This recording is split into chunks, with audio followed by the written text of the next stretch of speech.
유예 시한이 다가오고 있고 또 7일 현지 시간으로 오늘 현지 시간 7일로 트럼프 대통령이 12개국의 관세 통보 서한을 발송했다고 합니다. 8월 1일부터 적용된다고 하는데 한국이 포함되어 있는지 여부가 아직까지는 불확실한 것 같습니다. 이 유예가 우리나라 입장에서는 유예가 불가피한데요. 여러 가지 상황상 우리 한국의 이 관세 협상과 관련해서 지금 위성락 안보실장 그리고 여안구 통상교섭 본부장이 동시에 방미를 해서 협상의 총력전을 벌이고 있는 것으로 알고 있습니다. 굉장히 어려운 상황입니다. 지금 정부가 새로 들어선 지 얼마 안 되는데 관련된 것들을 인수인계도 다 채 못 받았을 텐데 총력전을 벌여서 이 관세 협상을 좀 유예를 하고 또 필요한 것들을 방어를 해야 될 것입니다.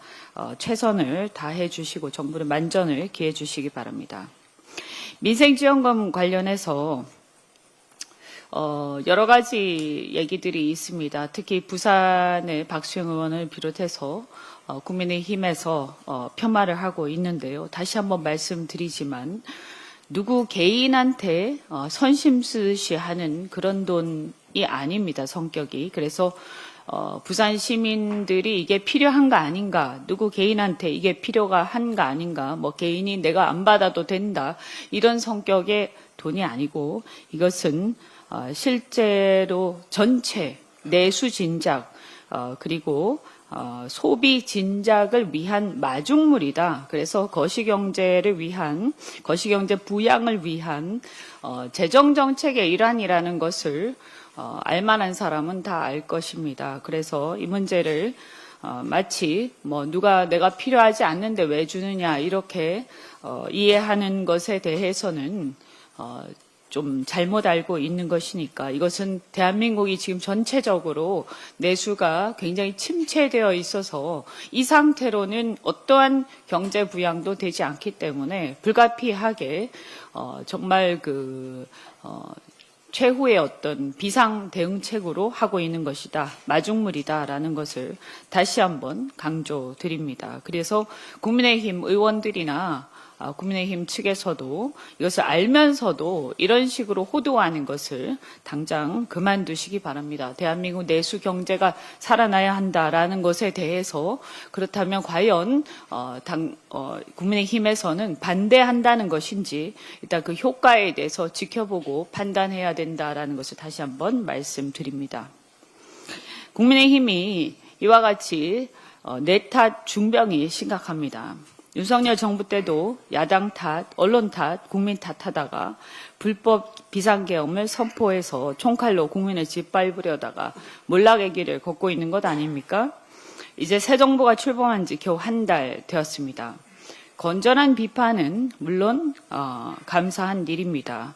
그러나 자신들이 망쳐놓은 경제를 어떻게든 살려보려고 하는데 정도껏 해야 하는 거라고 생각합니다.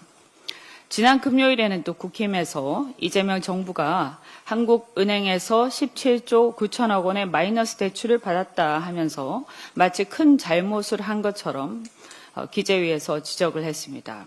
이것도 역시 참으로 개탄스러운 일입니다.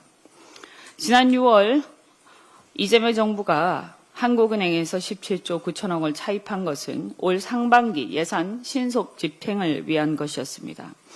정부가 한은에서 일시 차입하는 것은 합법적인 것이고 물론 세수가 풍족하면 한은으로부터 마이너스 대출을 받을 필요가 없습니다.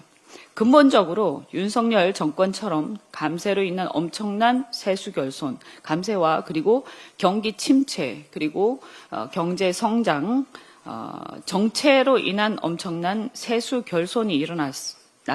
23년에 56.4조, 24년에 30.8조. 이렇게 세수 결손을 은폐 수단으로 과도하게 차입을 하게 되면 결국은 국민 부담이 커지는 것입니다. 한은으로부터 차입하면 이자를 지급해야 하는 겁니다. 결국 이재명 정부가 출범 한 달 만에 한은으로부터 일시 차입한 것은 윤석열 정권의 경제 실정으로 인한 세수 부족으로 인한 것 아닙니까? 더구나 윤석열 2년 동안 한은 차입금은 290조 원이나 됩니다. 이는 코로나 등으로 확장 재정 정책을 펼친 문재인 정부 5년간 174조 5천억 원에 비해서 약 1.7배나 됩니다. 2년 동안 1.7배나 차입을 한 것입니다. 한국은행 차입에 따른 이자도 3,592억 원이나 발생을 했습니다. 한마디로 이재명 정부 초기 빚을 인수인계 받은 상황에서 경기 부양을 위한 불가피한 것이었습니다. 윤석열 정부의 높은 차입금과 경기 침체를 극복하지 못한 데 대해서 반성부터 할 일이지 이렇게 무차별적으로 정권 초기에 비판에 열올리는 것은 도의가 아니라고 생각합니다. 재정 운영을 잘못해서 자기 정부에 부담을 주고 국민에게 큰 손해를 끼쳤으니 잘못을 되돌아보고 반성부터 하길 바랍니다. 지난번에 부동산 규제 관련해서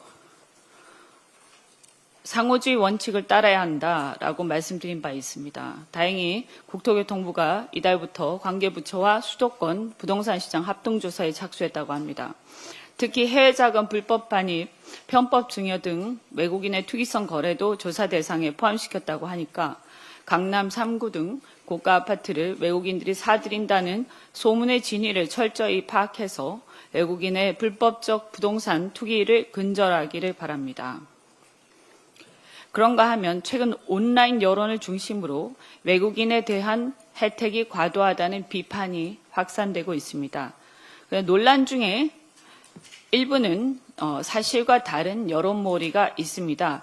예를 들어서 학교는 성적이 낮아도 의대 합격이 가능하다라는 그런 얘기들이 있는데 이것은 외국인 전형은 부모 모두 외국인인 경우에 해당이 되고 성적 기준 없이 입학하는 것은 사실이 아니라고 교육부에서 해명을 했습니다.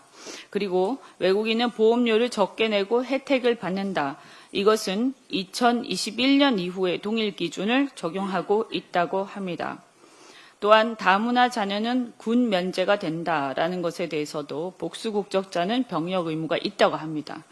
물론 그럼에도 불구하고 이 상호주의가 적용된다고 했을 때 다른 나라에서는 그러면 한국인들에 대해서 자국인과 같은 대우를 제공하고 있는가라고 하면 역차별 아닌가라고 문제 제기할 수 있다고 생각합니다.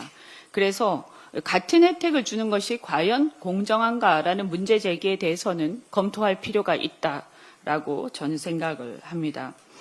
또한 부동산에 관해서도 예를 들어서 외국인이 해외 대출을 통해서 국내 부동산을 매입을 한다든지 이런 경우에도 역시 말씀드린 것처럼 규제 사각지대가 발생을 합니다. 따라서 정부는 이번에 부동산 시장 점검을 통해서 실태를 철저히 파악하고 종합적인 대책을 마련해야 할 것입니다.